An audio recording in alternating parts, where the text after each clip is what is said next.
the defender of our civil rights online. What we'd like to do is to provide an opportunity for different people to ask different questions and go through. So I'm not sure if you have some things to kick it off with. Sure. So thank you everybody. Welcome. We're very glad to be here for another year at BSides with the Ask the EFF panel. My name is Kurt Opsahl. I'm the Deputy Executive Director and General Counsel of the Electronic Frontier Foundation. And this is a Q&A format. We only have a half hour, so we're going to get pretty quickly into your questions. I just want to say just a couple of quick ground rules. One of the things that we do is we represent people. We give them legal advice about their situations. We enjoy doing that for this community, but this is not the place for that. If you have a attorney-client privilege communication, let's have that in private. So if it's a question about your specific legal situation, we should talk at another time. So with that important warning, let me just ask the panel to introduce themselves. Hi there, my name is Eva Galperin, and I'm a global policy analyst for the Electronic Frontier Foundation. I work on EFF's international team. I'm Cooper Quintin. I work on EFF's tech projects team on things like HTTPS Everywhere, Privacy Badger, and Let's Encrypt. I'm Andrew Crocker. I'm a staff attorney on the Civil Liberties team. I'm Shahid, Buttar. I'm on the activism team, one of the newest additions to that part of the organization. All right, thank you. So, since we have a short time, we're going to get, I guess, straight into your questions. Do we have a roving mic? We do. All right, we have a question here in the center. Kurt, would it behoove us to take something at once? Probably just one at a time. Where do you think the Apple FBI thing will end up? All right, Apple FBI. I think. So Well, that's the next 30 minutes. the question was, where is it going to go? What? So I think that one thing that's really interesting about this is that it's kind of a win-win for the FBI. If they win this case, that's great. And if they lose, they can take it to Congress and say, hey, here's a story where we couldn't get access to something that we needed access to. Let's try to pass a law. So we see this as a battle on two fronts, right? We have to win in this court case in particular, and we have to make sure that Congress doesn't pass really bad law mandating access to encrypted communications. And I think it's kind of a long game on both sides. Can I jump in there? The one thing I just say is that as Congress considers these issues, one thing that's very different than at times in the past is that there is a major corporation holding the line on values that matter to all of us, ironically paying better heed to the constitutional values than the officials who swear oaths to defend those values. In this moment where there is a great deal of attention to that controversy in particular, this is an especially ripe time for elected representatives to be educated about particularly the way that in the digital arena the analogies to the past no longer hold true.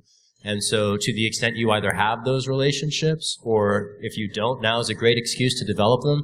And if you do, now's a great opportunity to take advantage of those to make sure that the factual premises of the debate are understood widely. And I think the most important among them is that security for one is security for all. That is effectively how it works. And that is not widely understood on Capitol Hill, certainly. So the spin correction of the intel agencies among members of Congress and editorial boards is especially important right now. And we can do a lot of that, but it's much more effective when coming from many nodes. So we're excited to see you here.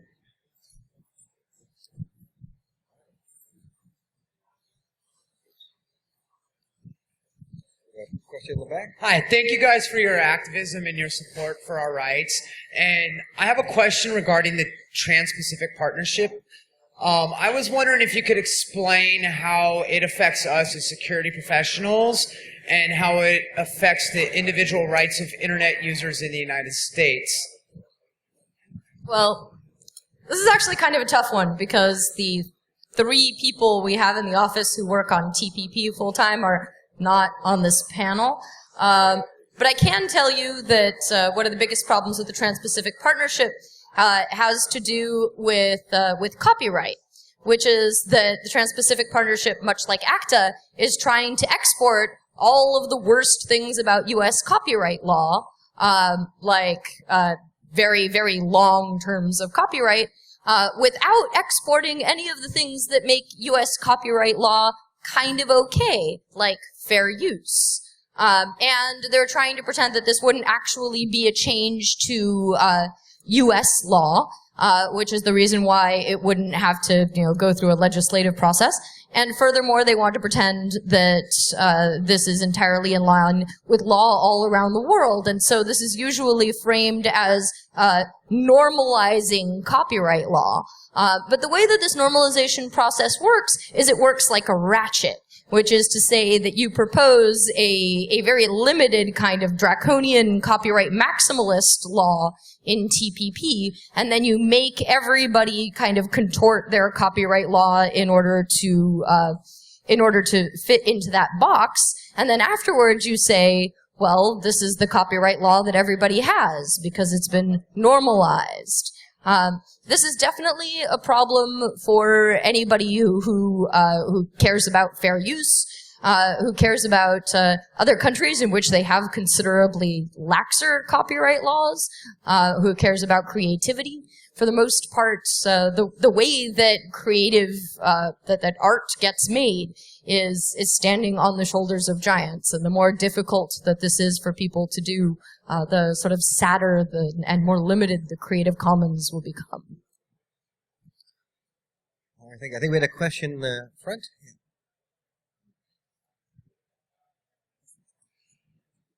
So I haven't seen this issue get a lot of news, but as some people might know, there's been a Supreme Court vacancy recently, and that seems to be really important for rights online in terms of the Fourth Amendment and privacy protections. But the times people get to interact with that is rare. Is there anything we can do for changing the legal landscape for protecting privacy without going to the Supreme Court and through that slow political process? The question is what can we do without going to the Supreme Court? Or? Exactly. So the Fourth Amendment, that states basically that you needed a warrant to search someone's information, has gained a very restrictive interpretation in that as soon as you give your data to a third party, say the cloud, it's not private anymore.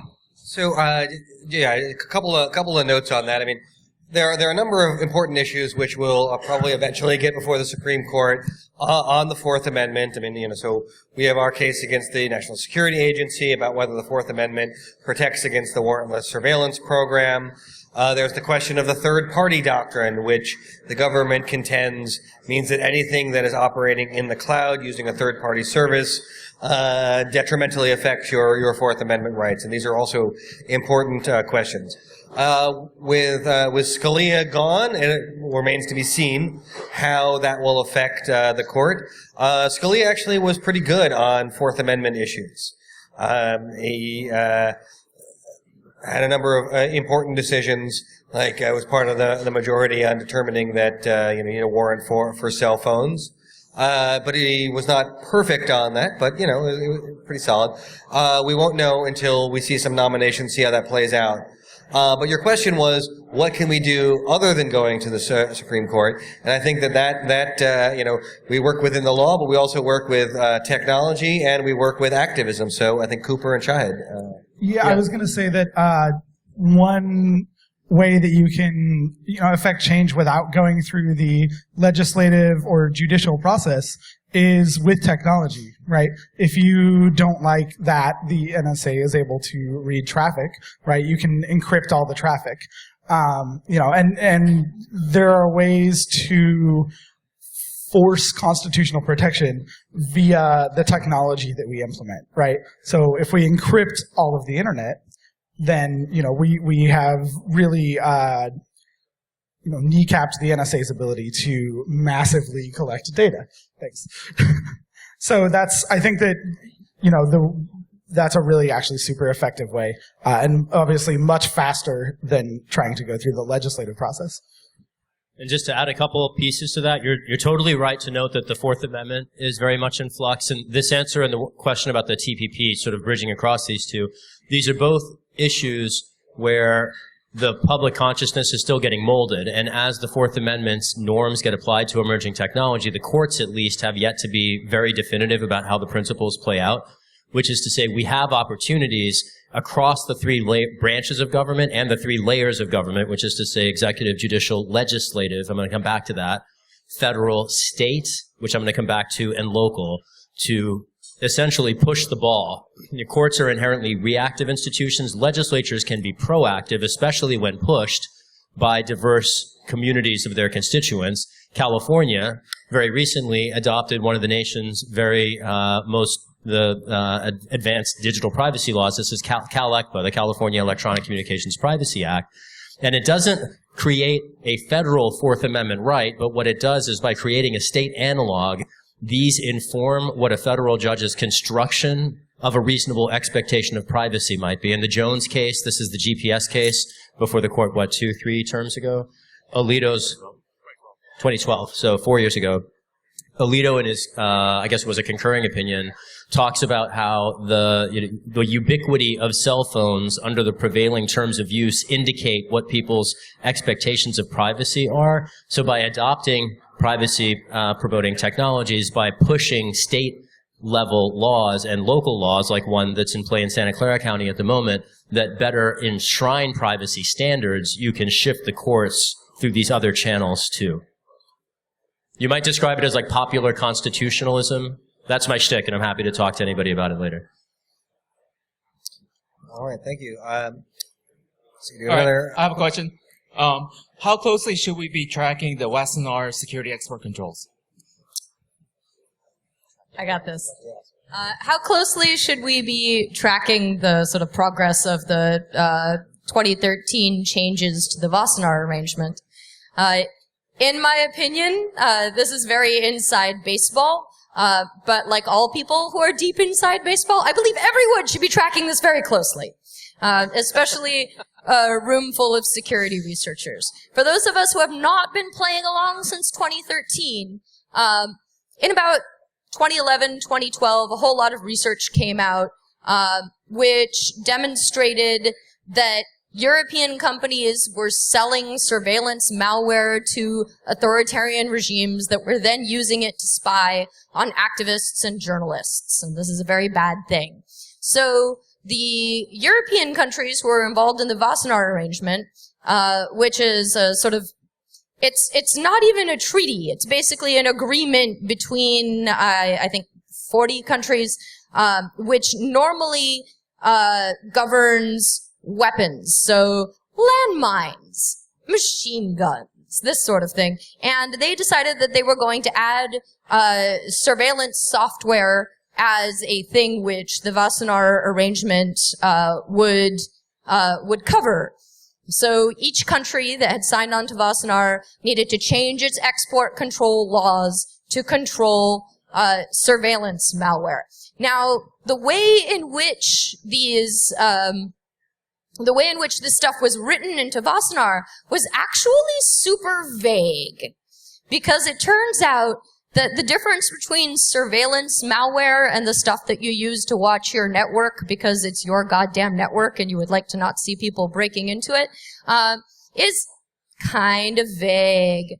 And so not only was this stuff all written very poorly and could be used to stop the communication between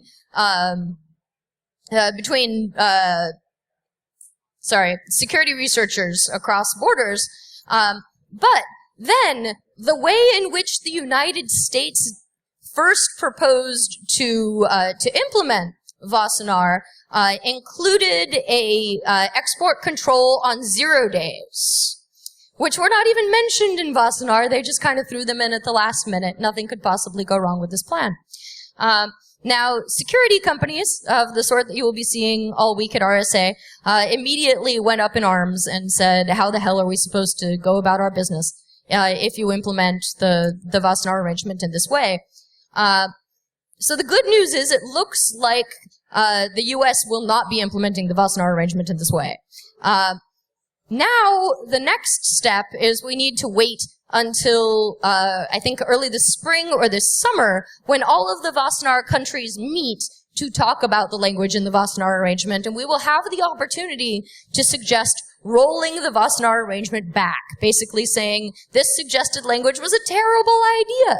It was not going to work. For example, the export controls went into effect, but did not, in fact, stop Hacking Team, which was one of the companies that was found selling to authoritarian regimes, did not stop them from selling to a single authoritarian regime. So this is basically, badly written, badly thought out junk and should be rolled back. This spring and this summer, we're going to be looking at an opportunity to do that. And what everybody here can do is they can get in touch with their congressional representative, and they can let them know that it's important for them to talk to the State Department and the Department of Commerce and the Department of Homeland Security, and let them know that it is time to roll back the Wassenaar arrangement. So yes, you should totally be watching this very closely. Hello. Earlier, Jan Schauman talked about librarians and their role of teaching patrons about privacy and security. So I'm asking because I don't know, because I've never worked in a public library, but what initiatives do you already have in place or resources do you have to help librarians communicate better with their patrons about privacy and security? Do you have any arrangements already, or is that something that you're looking at in the future? We are at least setting up crypto trainings and the question was for librarians, what resources and materials we might have to help librarians engage their patrons and help support their privacy and digital rights. And I'm not sure about the materials we have available. I will certainly affirm your point that librarians have been some of the on the leading edge, really, of privacy activism, dating back to when the Patriot Act was first introduced over a decade ago. We are setting up crypto trainings and digital security workshops around the country, including in partnership, we're talking to the New York City Public Library about some events there serving their patrons. It's a great idea. We'd love to put some more time into it. One thing that libraries can do, and that several around the country have done, is host tour relays. And those have become controversial in some places. And I can think of at least one case, though the place escapes me. I think it might have been Philadelphia. Was it New Hampshire? Last fall? New Hampshire. Right. You want to talk about it? I think you know more than me. Well, I'll just say this is something that interests me. I am a librarian.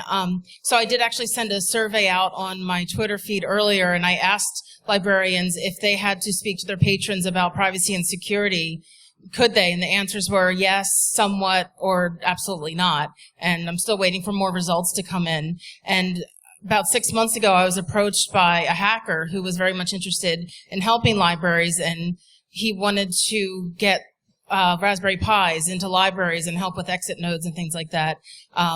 So he wanted me to help him get into the library world. So there's definitely a need and there's interest, and it's something that I've been trying to work on as well. And also Library Freedom Project, obviously, all the amazing work that Allison McCreen has been doing. So yeah, I just think that's a great opportunity to really get out there, because the public librarians are right on the front lines helping people. And oftentimes, you won't believe the crazy questions librarians get from from people. And this is really a great way to help move your mission, is because the librarians are right there dealing with people every day with stuff like this. If you can hang out afterward, I'd love to have a chat with you. Yeah. All right. So the primary thing that we have done at EFF, which is helpful for teaching people about privacy and security, whether they are librarians or people who are unfortunate not to be librarians, is surveillance self-defense, which you can find at ssd.eff.org, and this is our privacy and security guide. I've actually done a lot of work with the Library Freedom Project, and I've given trainings to librarians, and I very recently did a podcast with Allison Macrina, which was all about privacy and security threat modeling for people in libraries and museums. To think about sort of the needs of their users. And we also, on the legal side, have filed some briefs on behalf of libraries. In our NSA case, we filed a brief on behalf of the ALA and some other library organizations, trying to make the case that libraries have this special role in protecting privacy, just so that it's sort of clear amongst the other privacy rights that courts are considering as well. All right, so my question is, what is the EFF's current stance on coders' rights, and do you support my right to sell exploits to whom I like? hitting on the Wassenaar Act, etc.? All right. So thank you for that question. This has come up in a variety of contexts. What? Oh, repeat the question. So what is our stance on coders' rights, and do you support the right to sell exploits? To whom you like. All right. So as an initial matter, so yeah, we work with Coders' Rights Project. Andrew and myself are lawyers who work on that project, and we represent researchers defending their right to conduct research and then to speak about that research afterwards, especially when in the face of threats.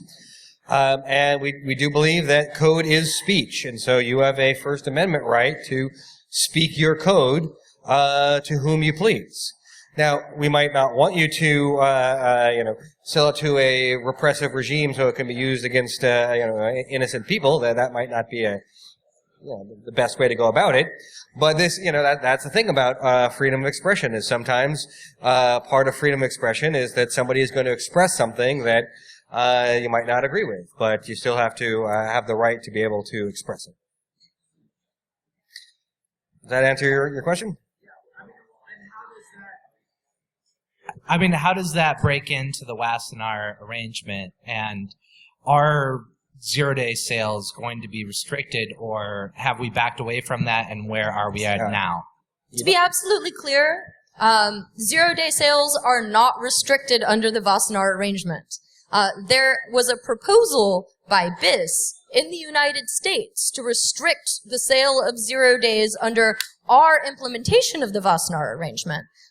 This proposal is not final, and in fact it was made entirely clear by both BIS and the Department of Commerce and the Department of Homeland Security and the Department of State that the final version of this implementation will not include any of this crazy pants language about O days.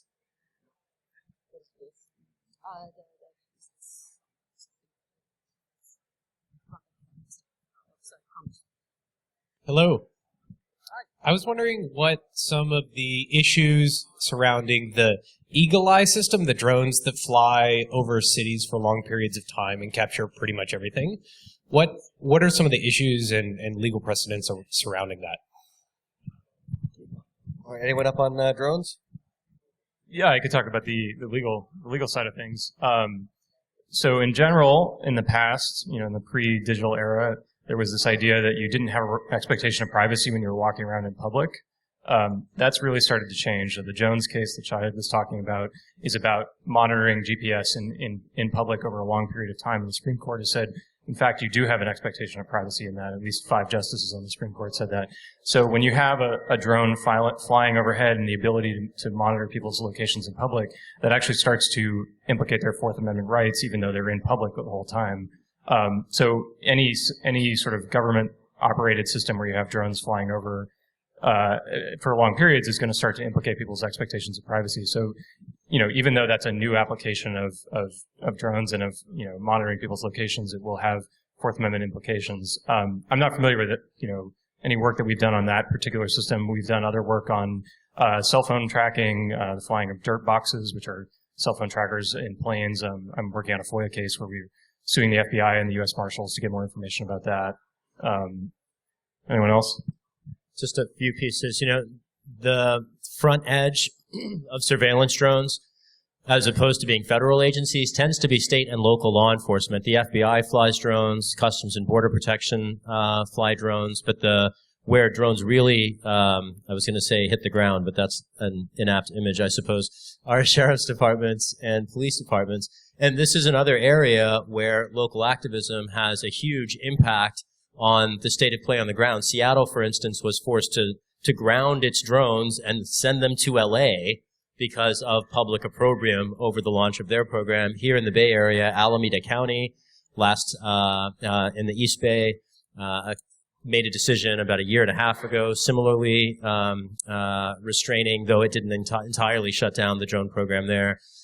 These are areas, and the last thing I want to say here is that when we talk about the militarization of local police, the procurement of essentially military surveillance tools are one leading vector of it. Surveillance drones, especially when you couple them with devices like facial recognition technology on high-definition cameras, exercising persistent surveillance, think about the ways that this impacts the First Amendment. If, for instance, let's say there were a social movement a month from now or a year from now that did prolific things in the manner of the Occupy movement, perhaps the Black Lives Matter movement, we know that those movements were monitored. To what extent could aerial drones be used not only to offend the privacy of people participating, but map the associations among them in a way that would be independently violating of a whole other set of constitutional norms? These are some of the issues. And just like on the TPP, just like on the battle around encryption, these are areas where your voices matter a great deal. Could I ask people, just take the indulgence of a question back, how many people here have communicated in any way with any one of your representatives in elected government over the last year? I am so excited to see that. If you have not, take a lead from your neighbors here. It can really make a difference, especially when you do it in groups. Hi, as somebody who actually works security defense at a corporate level trying to protect sensitive data, I often find that trying to find the balance between the privacy rights of the employees versus trying to protect that sensitive data is often a challenge, and it's also very challenging to try to communicate and get across to executive teams who want no risk to their sensitive data. But yet, at the same time, I really can't break the encryption of everything that everybody is doing and prevent all data loss. Do you guys provide any sort of guidance like that for people working in corporations to help to do that kind of communication to executive staff or security managers who don't have experience in security management? So we don't have any specific programs designed for corporate environments. Though, I mean, on the whole, we try to encourage people to increase security measures and to have quality security. The surveillance self-defense guide that Eva mentioned is pretty good. I mean, it's aimed towards activists, but actually the structure of it is designed to help anybody because it starts out with questions about what your threat model is, and you just answer that threat model a bit differently than an activist would, but it still is a different threat model for the corporate environment. And then, Cooper? I guess that like Kurt said, we don't have anything specifically on that. And I mean, I guess the tactic that I would take is that, people generally don't like being surveilled. And it decreases morale a lot, right? And I mean, I think that this is the sort of thing where you have to have sort of the system administrator's code of ethics, right? Where even though you can read all of the emails, and even though you can look at all of the packets, you don't necessarily, right? And you need to codify that with your management, right? By, talking about employee morale, maybe, by talking about how, if it's done wrong, it could actually be detrimental to people's personal security, right? By talking about compartmentalization, right? So I think that those sorts of appeals to their bottom line always work really well on managers and unhappy employees, people that don't want to innovate because they're scared that management is reading all of their emails, right, is not going to be good for their numbers. So that would be my suggestion. All right, thank you.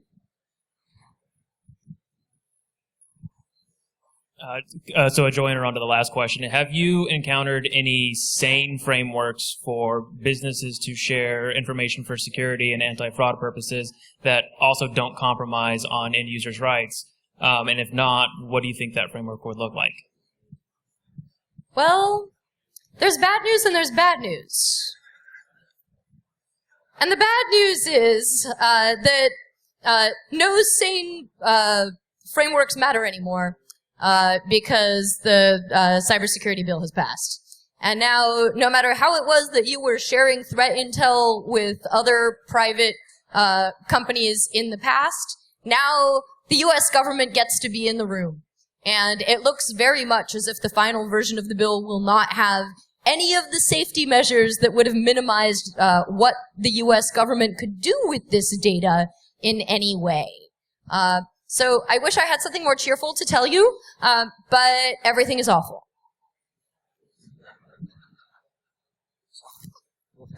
on that cheery note. Yeah, I had a question that was kind of related to the drone question, which was that recent case from 4 years ago about the GPS that came out of the Supreme Court that was so heartening. At the same time, I think even at the time it was obvious it was kind of quaint and dated because of license plate reading systems. And I was wondering, do you have a strategy for how to attack that? And especially considering the concern that I have that what's going to happen is if we simply say the government can't collect this data, that they will simply pay third parties to do it. And how can that fit into our current constitutional framework of how all of those privacy rights work? And also, just if I can, I meant to say this at the beginning, thank you all for, your great work over the years protecting our freedoms and privacy. Thanks. Thank you much. Thank you for supporting EFF. Thanks for making it possible. So that was a multi-part question. The first was, is this sort of idea of expectation of privacy in public in the GPS case, the Jones case, sort of dated at the time of inception because of things like license plate readers? Is the government going to sort of just find more and more sophisticated ways of tracking people? And then the second question, I think, was, in license plate readers in particular, how do we attack that because they might just buy data from third parties? So the first one is, one thing that's nice about how our system of legal precedent works is that you can apply old precedents in new situations. And so I don't think that, saying that GPS monitoring implicates the Fourth Amendment, you might need a warrant for it, is, a dead letter when it comes to license plate readers. If that's a way to track people in public, then that precedent actually applies very nicely. So I think at least looking at the 5 justices who looked at the GPS case that way, it would apply pretty directly to license plate readers, at least as far as mapping, instances of license plates being in a specific place over time. I would add that we're litigating a license plate reader case in front of the California Supreme Court case right now, and we're trying to make sure that the California Open Records Act doesn't bar us from getting access to that data that the California, law enforcement in California is using right now. Your other question is a good one. Private companies arguably have a First Amendment right to collect license plate data. There's some precedent on that. But when the government buys or pays, a third party to do things, surveillance, for instance, as their agent, they're acting as an agent of the government, and they are, at least in some cases, subject to the Fourth Amendment as well. This came up in our NSA cases, where our theory was that AT&T and the other telecoms were acting as agents of the government, and that's a pretty solid legal theory. So, how that plays out in the license plate case, it's sort of license plate readers remains to be seen, but it's not that the Fourth Amendment has nothing to say about the government involving private parties. So, one other thing that security researchers can do is a thing that we did, which was me and a colleague, Dave Moss, did some research on ALPR devices, automatic license plate readers, and found using Shodan that several of them all over the country had a huge vulnerability where they had a terminal open to the public with no password. So you could log into any ALPR from anywhere, you could theoretically see license plate data, and do a number of things. We wrote a report on this, sent it to Louisiana, where Governor Bobby Jindal was about to pass a law spending a few $1 million on buying a new ALPR system for Louisiana. Based on that research, Jindal vetoed the law, and Louisiana did not get new ALPR readers. So you can research, find these technologies, find flaws in these technologies that lead to horrible violations of people's privacy, and get people in government aware of these things. Similar story, one in California, one in Texas. So California recently, 2 bills in the last legislative session imposed essentially transparency and process reporting requirements both over ALPRs and MC catchers. Those are the cell site simulators that I think came up earlier when Andrew was talking about dirt boxes. Those laws can also be replicated in other places. In Texas, you were describing the sort of corporate outsourcing as the whole in the constitutional bucket, right? Great question. In Texas, there's almost like an inversion of that dynamic where our same colleague, Dave Moss, and I'll close with another story involving Dave and something he's working on next. He found that Vigilant Solutions, it's a company that essentially collects and then sells data from ALPR devices, had agreements with law enforcement agencies across Texas through which the departments were getting free gear, free surveillance gear, on the condition that then when they served warrant absconders, they would add 20 to 25% that would go straight to vigilance. So there you have corporations essentially conscripting the state as, debt collectors / revenue centers. I mean, it's incredibly gross. And then just the last piece here, Dave, one of Dave's next projects, we're going to either on the 26th or 27th of March host here in the Bay Area and in LA and in San Diego a one-day sprint collecting people concerned about ALPRs in particular, and we're going to research to what extent the law enforcement agencies across the state that we know are using ALPRs are complying with the state law recently passed that requires them to publicly disclose a privacy policy. So that's a very tactical opportunity, and we would love to have any of you participate. Thanks. All right, we only have a little bit of time left. We have a couple more questions. We're going to try to get very short answers to very quick questions. So please. Hi. First of all, thank you. I applaud you for all the work you're doing. And I was wondering if you're doing any work on Spokio case. And if you do, can you comment on it? Sorry, say that again. Spokio case. Spokio. We filed an amicus brief in the Supreme Court, and it was argued in the fall, I believe. And so we'll see how the Supreme Court rules on that. The question is a pretty technical legal one. It's can Congress create a cause of action under the Article 3 of the Constitution? And we strongly feel that it should be able to do that because there's lots of things, Freedom of Information Act, other sorts of things where there's no monetary harm necessarily that is incurred, which is what one of the arguments should be. On the other side, that you have to suffer some sort of damage in order to sue under the Constitution. We feel that it's very important to preserve that right. Okay. And last question, please. Hi, over here. Does EFF keep track of the reach, I guess, in social media of various of these stories? Like, I'm watching the carousel behind you on the EFF homepage, and I'm wondering which of these had the best reach into, like, sort of middle America? It's a little hard to hear from that mic. Could you repeat Is this the question? better? Yeah. So which of these stories on the carousel behind you does EFF know had the best reach into social media, into like middle America, has reached the heart of America? Is that important? And do you have any tips for us and for the general public for engaging our friends and our peers in social media? Like how should we contextualize the stories? Yeah. Okay. So at the moment, among the stories up right now, I think it's safe to say that Apple versus FBI has the nation's attention. And I would say among the many values at stake, the one to answer your question discreetly, and the question was about how do we recommend that you engage your neighbors on social media when discussing digital rights and maybe the encryption issues in Apple versus FBI in particular. There are a lot of values at stake. Privacy, international human rights, security is one that tends to trump others. Perhaps because in human consciousness, fear is an overriding emotion. But when communicating with people about that case, impressing upon them the way that the FBI's demands would undermine security for everyone, I think is a particularly compelling, at least first point. And I would encourage you to not rest with social media. Writing op-eds, commenting on news articles can be an influential way to raise your perspective, raise your voice. The stuff we're writing on the blog, you can always drop a link in a comment on a news article with a one-line introduction if you like. Like, that's part of why we do it. So please, leverage our work and help supply it to your neighbors to the extent you might find it persuasive. All right, thank you. Thank you all for coming. It's been wonderful to be back here. It's happy hour now, so please enjoy that.